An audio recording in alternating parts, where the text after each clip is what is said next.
¿Te has preguntado alguna vez por qué recordamos a Jake LaMotta como un trágico héroe griego, cuando la realidad fue mucho más sucia?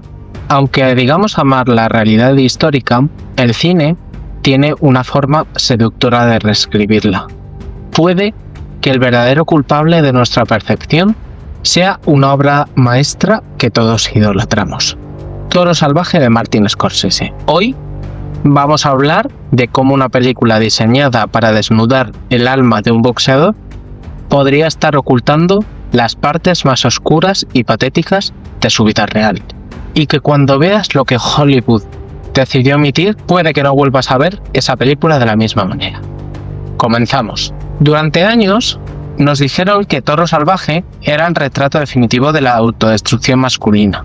La actuación de Robert De Niro, la dirección de Scorsese, la edición, todo confabulaba para hacernos sentir empatía por una bestia. Vemos a un hombre luchando contra sus propios demonios, contra la mafia, contra su propio hermano. Pero sin darnos cuenta, algo cambió en nuestra memoria colectiva. La ficción suplantó a la realidad. La película nos vende una redención poética, un martirio en blanco y negro. Pero la vida de Jake LaMotta no fue en blanco y negro, fue un gris sucio, lleno de decisiones pragmáticas y violencia que no tenía nada de cinematográfica. Hollywood necesita que sus monstruos tengan una razón de ser, una lógica interna. Pero la realidad suele ser mucho más caótica y decepcionante. Hoy vamos a desmentir las 5 grandes mentiras que construyeron el mito. No es para destruir la película, que es una joya, sino para entender al hombre que quedó sepultado bajo ella. Porque a veces la mentira es tan bella que olvidamos que debajo hay sangre. Empezamos por lo que ocurre dentro del cuadrilátero. Si ves la película, te quedas con la imagen de un destructor, la fuerza de la naturaleza que aniquilaba a sus rivales con una potencia de fuego devastadora. Hollywood nos ha enseñado que el toro del Bronx ganaba porque pegaba más fuerte que nadie. Pero aquí viene lo más inquietante de todo. Si miras los registros oficiales, la historia es radicalmente distinta. De sus 83 victorias profesionales, solo 30 fueron por knockout. Eso es un porcentaje bajísimo para alguien que el cine nos pintó como un asesino en el ring. La realidad es que Jake LaMotta no tenía dinamita en los puños. Su verdadero superpoder era algo mucho más masoquista: su propia cara, su mandíbula, su capacidad inhumana para absorber castigo. LaMotta no ganaba porque noqueara a sus oponentes de un solo golpe. Ganaba porque convertía su cuerpo en una esponja de dolor. Llevaba a sus rivales al agotamiento físico y psicológico simplemente negándose a caer. Esto cambia completamente la psicología del personaje. En la película es un agresor activo. En la vida real, su estrategia era una forma de sacrificio pasivo-agresivo. Él no te ganaba boxeando, te ganaba sobreviviendo a tu mejor golpe y sonriendo después. ¿Por qué Hollywood cambió esto? Porque ver a un hombre recibir una paliza durante 10 asaltos para ganar por puntos no es épico, es triste, es una carnicería lenta. Scorsese necesitaba un monstruo que diera miedo, no un mártir que diera lástima. Y al hacerlo, nos ocultó la verdadera naturaleza de su violencia.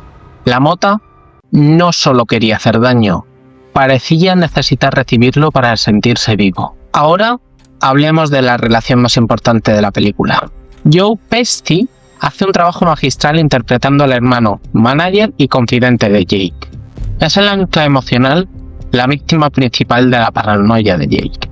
Su relación es el corazón trágico de la historia. Pero, ¿y si te dijera que ese Joey que ves en pantalla es en gran parte una invención narrativa? En la vida real, el hermano de Jake sí que se llamaba Joey, y sí estuvo en su esquina durante un tiempo, pero gran parte de las acciones, los diálogos y los conflictos que vemos en la película no ocurrieron con su hermano, sino con su mejor amigo, Peter Savage. Savage, quien de hecho escribió el libro en el que se basa la película, fue quien vivió muchos de estos momentos tensos. Hollywood aplicó aquí lo que llaman economía de personajes. Fusionaron al hermano y al amigo en una sola persona para aumentar el drama. ¿Por qué es esto una mentira importante? Porque aísla a Jake mucho más de lo que estaba en la película. Al pelearse con Joey, Jake pierde a su hermano y a su único amigo de un solo golpe. Se queda solo contra el mundo. En la realidad, su círculo era más complejo, sus traiciones más difusas. Al simplificarlo, la película hace que la paranoia de Jake parezca más focalizada, más cinematográfica. Pero la realidad es que Jake quemó puente con mucha gente, no solo con un hermano santo que intentaba protegerlo. La soledad de la mota no fue un evento dramático de una noche, fue un proceso lento de erosión social que Hollywood tuvo que comprimir para que cupiera en 2 horas. Joey es una mentira necesaria para que la tragedia funcione. Borra la existencia de Peter Savage, el hombre que realmente estuvo allí en los momentos más oscuros. Uno de los puntos centrales del arco de la mota en el cine es su orgullo. La película nos muestra a un hombre que se niega obstinadamente a jugar bajo las reglas de la mafia. Durante años resiste y dice que no, hasta que finalmente, roto y desesperado, acepta perder una pelea contra Billy Fox para tener su oportunidad por el título.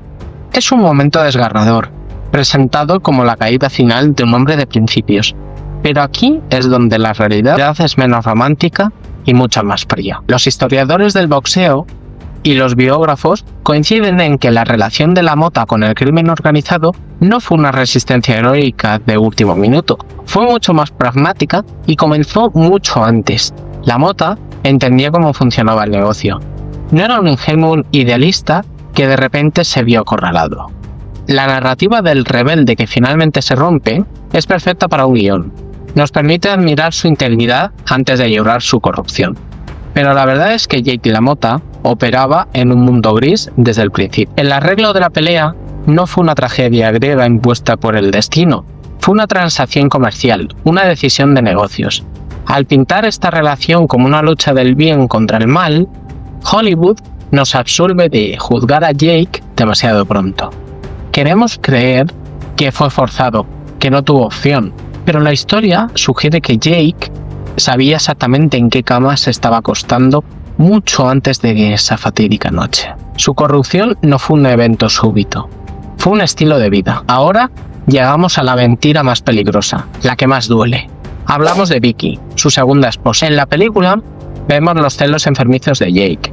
La vemos abofetearla, interrogarla, controlarla. Es incómodo de ver, sí, Scorsese no lo oculta.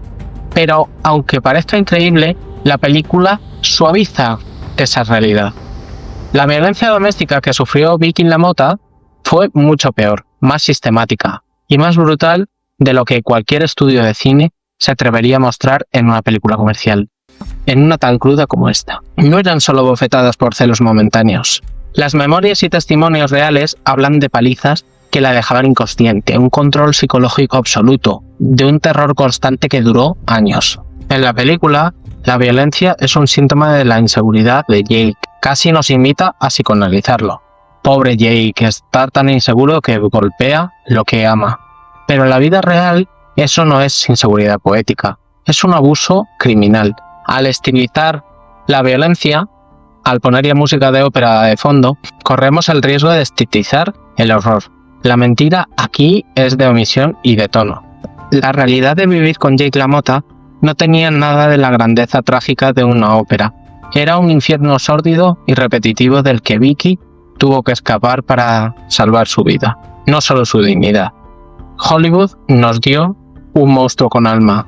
La realidad solo ofreció un abusador. Finalmente llegamos al desenlace. La película termina con Jake ensayando monólogos en un camerino, gordo, decadente, pero con cierta dignidad artística. Es el payaso triste. Nos deja con una sensación de melancolía. Pero la realidad de su caída tuvo un capítulo que la película prefiere ignorar casi por completo o maquillar.